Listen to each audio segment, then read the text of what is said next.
legfelsőbb rögtönítélési szabály szerint megfellebbezhetetlen ítélet, amely szerint Farkas Csapó Gyurka, 38 éves, 3 hónapos, karcagi születésű nőtlen csikósbojtár, mint erőszakos rabló és fosztogató gyilkos, teljes és megérdemelt büntetésül másoknak is elrettentő példájára akasztófán elszenvedő kötél általi halálra ítéltetik.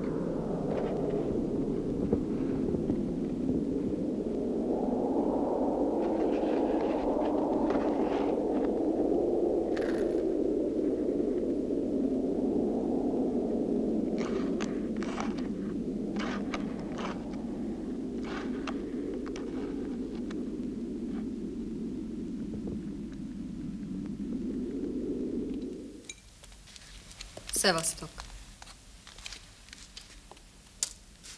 Kettőnknek itt nincs hely. Ezt mondom én is. Szevasztok. Szevasz.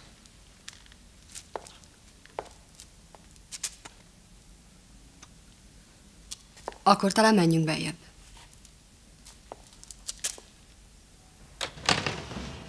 De mi van? Megmondtam, hogy meg... Hát elkezdődött itt egy ilyen dolog, hogy kiabáltak az utcán, meg üvöltöztek a lépcsőházba, hogy gyilkos, betörő, rohadék. Hát mondom, álljanak meg, hát mit kiabálnak itt? Hát nem elég, hogy a Csaba most jött ki a sítről, még ezt csinálják vele. Hát mondom nekik, hát pert fog indítani, és igaza lesz a pert indít, és meg fogja nyerni a pert. Mondtam én, mert ez volt a véleményem, hogy megnyeri. Hát ezt nem lehet csinálni valakivel. Ezt nem lehet csinálni valakivel.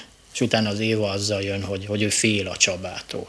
Fél a Csabától, nem alszik otthon, meg bezárja az ajtót, meg fölébred éjjel, meg telefonál éjjel, meg fölzörgeti a szomszédokat. Hát mondom, mitől fél? Miért fél? Hát eddig nem félt, most mit fog vele csinálni? Hát eddig is csak azt fogja vele csinálni, amit eddig csinált, és azt már nagyon jól tudja, hogy mi az.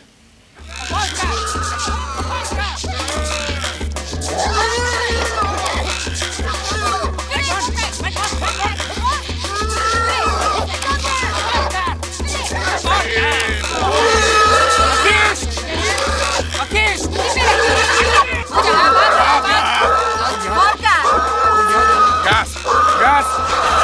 Add a gáz! Hadd szívja!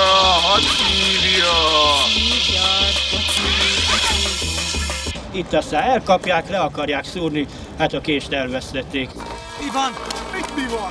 Nem mozgass! Nem mozgatom! Nem mozgatod? Hé! Mit? Hova megy? A hurka! Kocsi! Gáz! Gáz! Kocsa! Kocsi bácsi! Béla! A Béla én vagyok! Mit csinálsz? Nem én csinálom! A perzseléshez ott volt a PB gáz, azzal kábították el. Aztán amikor perzselni kezdik, akkor hirtelen a disznó puff.